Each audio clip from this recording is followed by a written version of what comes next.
Hello प्यारे student, नमस्कार। स्वागत है आपका इस वीडियो में। तो हम इस वीडियो में कर रहे हैं क्वेश्चन प्रैक्टिस सेट। जी हाँ मेरे प्यारे बच्चों, हम इस वीडियो में कर रहे हैं जो मॉडल पेपर जारी किया गया है उसका प्रैक्टिस कर रहे हैं, क्वेश्चन का प्रैक्टिस कर रहे हैं। तो आई होप आप लोग भी बहुत बेहतरीन ढंग से प्रैक्टिस कर रहे होंगे, क्योंकि आप जैसे प्रैक्टिस अच्छे से करोगे वैसे ही आपका अच्छा नंबर आएगा। ठीक है, तो हम इसमें जो करने वाले 11 से आगे मतलब 11 से स्टार्ट करने वाले हैं। अगर आपने इससे पहले का क्वेश्चन नहीं देखा है तो आप प्लेलिस्ट में जाकर आप चेकआउट कर लोगे, वहां से सारे क्वेश्चन आपको मिल जाएगा। तो आप बेहतरीन ढंग से प्रैक्टिस कर लोगे। ठीक है, और आप अच्छे से अच्छे 100 में 100 मार्क्स लेकर आओगे, क्योंकि मेरे कितने सारे बच्चे हैं जो 100 में 98, 99, 100, यहां तक कि 100 भी लाए हैं। तो मैं आशा करता हूं कि आप लोग भी अच्छे से प्रैक्टिस करके ला सकते हो। तो चलो, अब देखो 11 नंबर क्वेश्चन क्या बोल रहा है। अनुपात तो A1 बट्टे A2, B1 बट्टे B2 एवं C1 बट्टे C2 की तुलना कर ज्ञात करे कि निम्नलिखित युग्म समीकरण संगत है या असंगत है। ठीक है, अब जैसे 2 नंबर है अति लघुत्तरीय है, मतलब लघु उत्तरीय है, तो इसमें लिखना भी बहुत इंपॉर्टेंट होता है कि आप कैसे लिखोगे। तो हम इसको लिखने का भी टेक्निक बताएंगे और इसमें तुलना भी करना है। ठीक है, संगत कब होता है असंगत कब होता है मैं ये भी बताऊंगा। ऑब्जेक्टिव के लिए भी ये इंपॉर्टेंट है। ठीक है, तो सबसे पहले दिए गए हैं 2 समीकरण, तो उसको लिख लेंगे। तो इसको कैसे लिखेंगे? दिए गए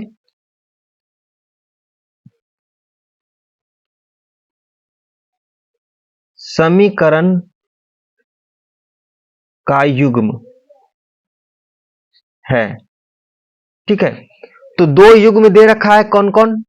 तो ये दे रखा है x plus 2y plus 3 is equal to 0, और कॉमा क्या दे रखा है? 3x plus 6y plus 9 equal to 0। ठीक है, अब हमें तुलना करना है A1 बट्टे A2। तो सबसे पहले आप बता दो A1 क्या होगा।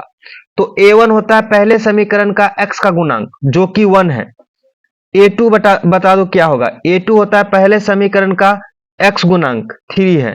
ठीक है, B1 लिख दो आप। B1 होता है y का गुणांक जो कि 2 है। B2 लिख दो, तो B2 आपका है y का गुणांक जो कि 6 है।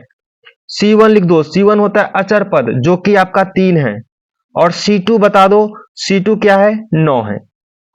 ठीक है, यहां तक कोई दिक्कत नहीं हुआ होगा यहां तक। ठीक है, अब तुलना करना है। A1 बट्टे A2 निकालो, तो A1 बट्टे A2 है 1/3। B1 बट्टे B2 निकालो, B1 बट्टे B2 है 2/6 जो कि कट कर आ जाएगा 1/3 ही। ठीक है, C1 बट्टे C2 निकालो, C1 बट्टे C2 करोगे 3/9, कटेगा 1/3 ही कट जाएगा, आ जाएगा 1/3। देखो, A1 बट्टे A2, B1 बट्टे B2, C1 बट्टे C2 सारे के सारे क्या हो गए? इक्वल हो गए। तो यहां लिखेंगे A1 बट्टे A2 बराबर है B1 बट्टे B2 के, बराबर है C1 बट्टे C2 के। अब जब सब बराबर हो जाएंगे तो ये युग्म क्या हो जाएगा? संगत हो जाएगा। तो हम लिखेंगे अतः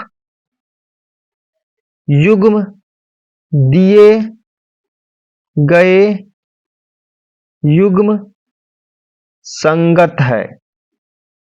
ठीक है, यही आपका आंसर हो जाएगा। अगर आप ऐसे लिख कर आओगे एग्जामिनेशन हॉल में तो आपका 1 नंबर भी नहीं काट पाएगा। क्लियर है? आइए नेक्स्ट नंबर क्वेश्चन करते हैं हम लोग। 12 नंबर। देखिए 12 नंबर क्वेश्चन क्या है समझिए पहले। किसी वृत्त का केंद्र, कोई वृत्त है जिसका केंद्र 2, -3 है और उसके व्यास ए बी का एक छोर बी है 1.1,4। तो ए के निर्देशांक एक वृत्त की त्रिज्या ज्ञात करें। मतलब हमें निकालना है ए का निर्देशांक और वृत्त की त्रिज्या भी ज्ञात करना है। तो सबसे पहले यहां देखो, अब उसको लिखने का भी तरीका मैं समझाते जाऊंगा 12 नंबर क्वेश्चन का। तो सबसे आप लिखोगे पहले प्रश्नोत्तर 12 नंबर। ठीक है, आपको मैं बता चुका हूं कि आपको 30 क्वेश्चन में से 15 बनाने होंगे। ठीक है, लेकिन मैं यहां प्रैक्टिस सारे के सारे करवा रहा हूं। आप जाकर जरूर चेकआउट कर लेना प्लेलिस्ट को। क्लियर समझ में आ जाएगा। ठीक है, अब सबसे पहले हमें मान लेना है, क्योंकि आपको ए का निर्देशांक निकालना है। देखो दिख रहा है ना, तो हम मान लेंगे। आप सबसे पहले यहां फिगर भी बना सकते हो, तो एक वृत्त का फिगर बना लेंगे। ठीक है, अब ये केंद्र है और एक जीवा व्यास है। ठीक है, और एक का छोर ए मान लेते हैं, एक का छोर बी दे रखा है। ठीक है, एक का छोर एक एक्स का गुना मतलब निर्देशांक नहीं है, ए का गुण निर्देशांक नहीं है, तो एक्स कॉमा वाई मान लिए। बी का निर्देशांक दे रखा है, क्या दे रखा है बी का निर्देशांक 1,4। और आपका केंद्र दे रखा है, केंद्र को ओ से डिनोट करते हैं, इसका निर्देशांक दे रखा है, क्या दे रखा है, इसका भी दे रखा है 2,-3।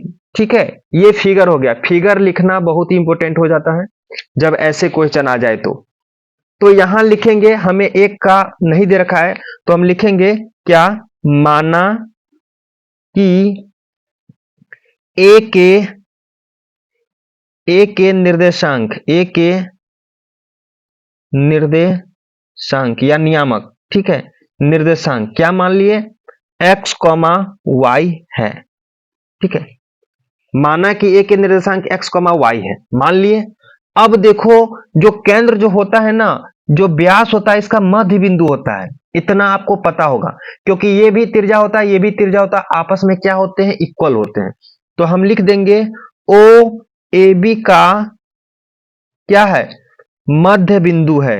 मध्य बिंदु है, पता चल रहा है ना आपको कैसे है मध्य बिंदु। और वृत्त का केंद्र है, क्योंकि वृत्त का केंद्र है भाई, तो मध्य बिंदु होगा। अगर हम इस बात को ऐसे भी लिखते हैं, ओ वृत्त का केंद्र है, इसीलिए ए बी का मध्य बिंदु ओ है।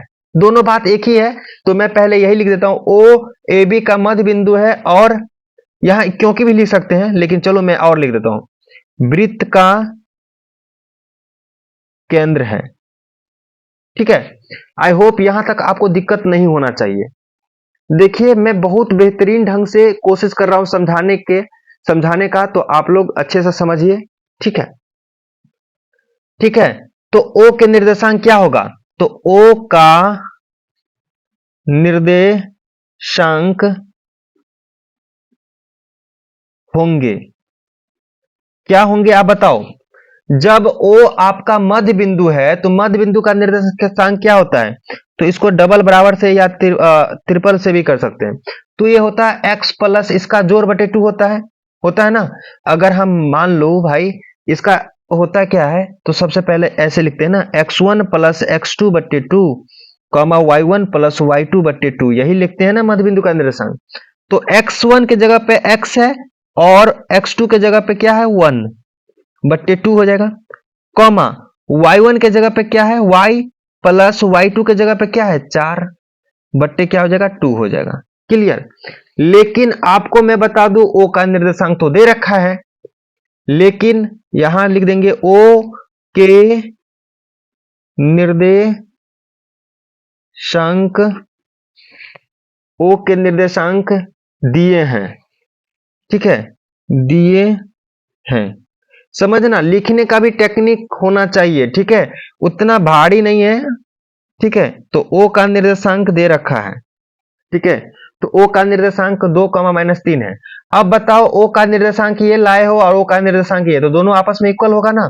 तो हम लिखेंगे अतः, देखो अतः क्या होगा, तो ये इसका एक्स कोऑर्डिनेट, इसका एक्स निर्देशांक इसके एक्स के निर्देशांक के बराबर होगा, तो x प्लस 1 बट्टे 2 इक्वल टू 2 होगा, कॉमा y प्लस 4 बट्टे 2 इक्वल टू -3 होगा। ठीक है, इसको सॉल्व करोगे तो ये क्या आ जाएगा, अब देखो इसको सॉल्व करोगे तो बहुत इजीली हो जाएगा। इसको गुना करोगे तो x प्लस 1 इक्वल टू 4, इसको सॉल्व करोगे तो y प्लस 4 इक्वल टू हो जाएगा 6। ठीक है, अब यहां से x का वैल्यू आ जाएगा, 4 में से एक जाएगा तो डायरेक्ट 3 लिख सकते हो, और y इक्वल टू ये माइनस में जाएगा तो -10 आ जाएगा। ठीक है, तो हम यहां से लिख सकते हैं एक का निर्देशांक जो हमें पूछा गया है, तो अतः ए का निर्देशांक क्या आ गया, x कॉमा वाई माने थे ना, तो ए का निर्देशांक आ गया 3,-10, 3,-10, यही आपका क्या आ गया, आंसर आ गया। ठीक है, आई होप आपको ये क्वेश्चन भी अच्छा लगा होगा समझकर, और समझ आ गया होगा। ठीक है, अब आइए नेक्स्ट नंबर क्वेश्चन करते हैं, 13 नंबर। देखिए ये 13 नंबर क्वेश्चन है, दिख रहा होगा आपको 13 नंबर क्वेश्चन। त्रिभुज का क्षेत्रफल ज्ञात करें जिनके शीर्षों के निर्देशांक इतना इतना इतना दे रखा है। तो आपको मैं बता दूं, जब किसी त्रिभुज का तीनों निर्देशांक दे रखा हो, क्या हो, त्रिभुज का निर्देशांक दे रखा हो, हम सॉल्व करने जा रहे हैं प्रश्नोत्तर प्रश्न 13 नंबर। तो इसको हम लिख देते हैं प्रश्नोत्तर 13 नंबर। ठीक है, अब देखो त्रिभुज के तीनों निर्देशांक दे रखा है। ठीक है, तो हम कैसे लिख सकते हैं, तो इसको लिखने का तरीका सिंपल सिंपल रहेगा। त्रिभुज एबीसी का शीर्ष का निर्देशांक है, मान लेते हैं त्रिभुज एबीसी है जिसका निर्देशांक ए है, दे रखा है, जिसका दे रखा है कितना कितना दे रखा है, तो एक का दे रखा 3,4, दूसरा का दे रखा है आपको -4,3 और तीसरा का दे रखा है क्या 8,6। ठीक है, 8,6 दे रखा है। ठीक है, इतना चीज दे रखा है। तो हमें जो निकालना है त्रिभुज का क्षेत्रफल निकालना है। तो आपको मैं बता दूं त्रिभुज का क्षेत्रफल में एक फॉर्मूला यूज करने वाला हूं, तो उसको बोलते हैं x1 x2। सबसे पहले इसको लिख लेते हैं x1 का वैल्यू, तो x1 का वैल्यू 3 हो जाएगा। ठीक है, x2 का वैल्यू बताओ, तो x2 ये होगा -4, x3 का वैल्यू बताओ, तो x3 का वैल्यू 8 हो जाएगा। ठीक है, अब y1 का वैल्यू निकाल लो, y1 ये हो गया 4, y2 बता दो तो y2 3 और y3 बता दो तो y3 हो जाएगा 6। अब सिंपल हमें त्रिभुज का क्षेत्रफल निकालना है। तो त्रिभुज एबीसी का क्षेत्रफल, तो त्रिभुज एबीसी का क्षेत्रफल क्या हो जाएगा, तो आपको पता होना चाहिए 1/2 इंटू मोडलस। मोड का मतलब था कोई भी अंदर में निगेटिव वैल्यू हो तो उसको पॉजिटिव करके दे देगा। ठीक है, अब यहां से लिखेंगे हम लोग x1, देखना x1 इंटू x1 को छोड़, x1 के बाद लिखेंगे y2 माइनस y3। अगर याद नहीं होगा ना आपको, x1 के बाद लिखेंगे y2 माइनस y3। ठीक है, प्लस x2 लिखेंगे। अब क्या लिखेंगे x2, तो x2 के बाद लिखते हैं हम, देखो x2 के बाद आएगा y3 माइनस y1। ठीक है, अब लिखेंगे x3, तो x3 के बाद आएगा y1 माइनस y2। बस इतना लिख लेना है। ठीक है, इतना लिख लेना, ये आपका फॉर्मूला हो गया। अब कुछ नहीं करना, अब हमें पुट कर देना वैल्यू। ठीक है, अब x1 का वैल्यू 3 है, तो 3 से गुना करेंगे, y2 क्या है, तो y2 3 माइनस y3 क्या है 6, प्लस x2 का वैल्यू क्या है, तो x2 का वैल्यू -4 है। ठीक है, अब y3 का वैल्यू है 6 माइनस y1 का वैल्यू है 4, प्लस x3 के जगह पे क्या रखोगे, x3 के जगह पे ये है आपका 8। ठीक है, अब y1 क्या है आपका, y1 है आपका 4 माइनस y2 है 3। बस इतनी सी कहानी आपको कर लेना है और अब इसको सॉल्व करना है। तो 1/2 मॉड, ये देखो माइनस का 3, अब -3 दिया, माइनस का 9 हो जाएगा। ठीक है, माइनस का 9 हो जाएगा। इसको सॉल्व करो, 6 में से 4 जाएगा, 6 में से 4 जाएगा तो 2 बचेगा, 2 को -4 से गुना करोगे तो माइनस का 8 आ जाएगा। ठीक है, ये देखो 4 में से 3 गया तो बचा 1, 1 को 8 से गुना करोगे तो 8 आ जाएगा। ठीक है, और ये मोड हो गया। अब इसको सॉल्व करने लगोगे, क्या आ जाएगा, अब देखो इसको सॉल्व करोगे तो ये आ जाएगा 1/2, ये 8 से 8 कट जाएगा, माइनस बचा 9 और मोड के कारण क्या होता है +9, तो ये आपका आ जाएगा 9/2 हो जाएगा 4.5। देखो इसका इकाई नहीं दे रखा है, देखो सेंटीमीटर नहीं कुछ दे रखा है, तो इसको हम लिखेंगे इकाई स्क्वायर। यही आपका क्या हो जाएगा, आंसर हो जाएगा। तो आई होप ये भी आपको बेहतरीन ढंग से समझ में आ गया होगा। क्लियर है, चलिए हम आगे बढ़ते हैं और नेक्स्ट नंबर क्वेश्चन देखते हैं। नेक्स्ट नंबर क्वेश्चन है आपका, 1 मिनट,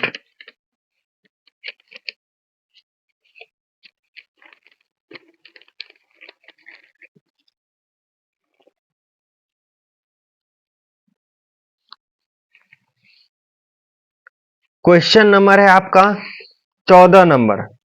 देखो 14 नंबर दिख रहा है 14, बिंदु 4,6 और 2,4 को मिलाने वाले रेखाखंड के मध्य बिंदु की दूरी बिंदु इतना से ज्ञात करें।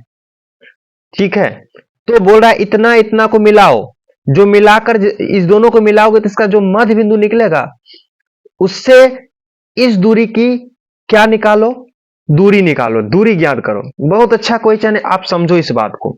तो सबसे पहले हम अपना वही लिखने का तरीका जो है वही लिखेंगे। ठीक है, जरा देखो। हाँ, तो यहां मैं लिखने वाला हूं प्रश्नोत्तर। कौन सा बना रहे हैं? 14 नंबर बना रहे हैं। ठीक है, 14 नंबर क्वेश्चन बना रहे हैं। तो सबसे पहले जो दे रखा है इसमें ये इंपॉर्टेंट है।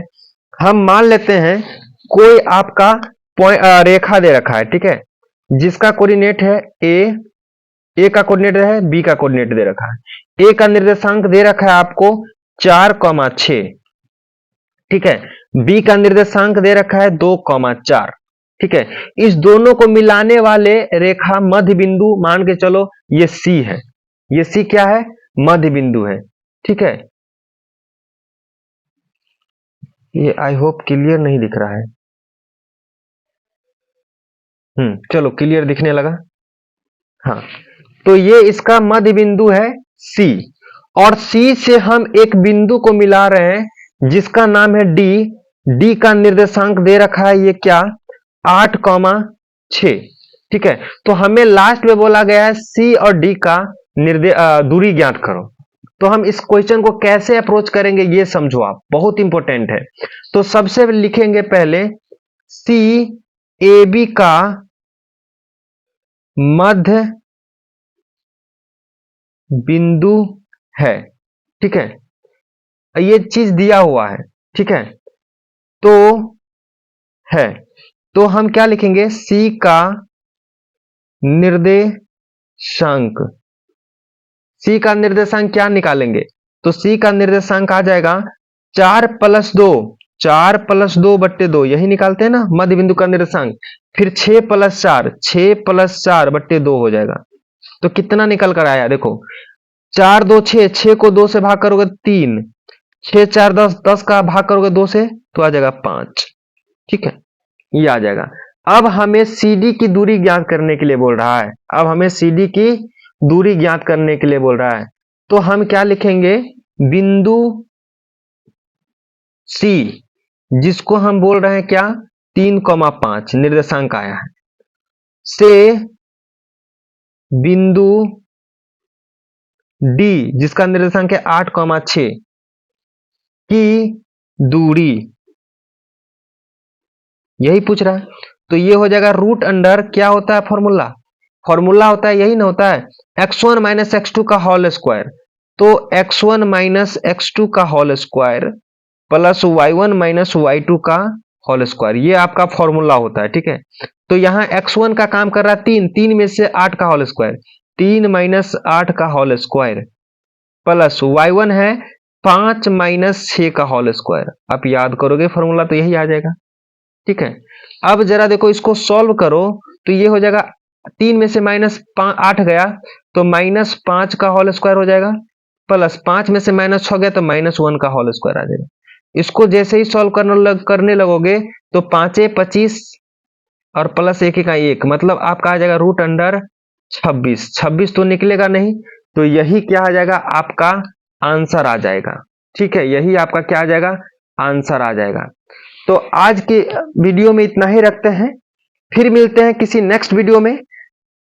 ठीक है, अगर वीडियो आपको पसंद आ रहा है तो लाइक भी कर देना, और चैनल पे नए हैं तो चैनल को सब्सक्राइब भी कर देना, क्योंकि मैं आपके लिए लाता रहता हूं प्रैक्टिस, रियल प्रैक्टिस। जब तक आप प्रैक्टिस नहीं करोगे तो मार्क्स कैसे लाओगे? करते रहो दबाकर प्रैक्टिस और मार्क लाओ अच्छे से। ठीक है, तब तक के लिए फिर मिलते हैं किसी नेक्स्ट वीडियो में, तब तक के लिए बाय बाय एंड जय हिंद।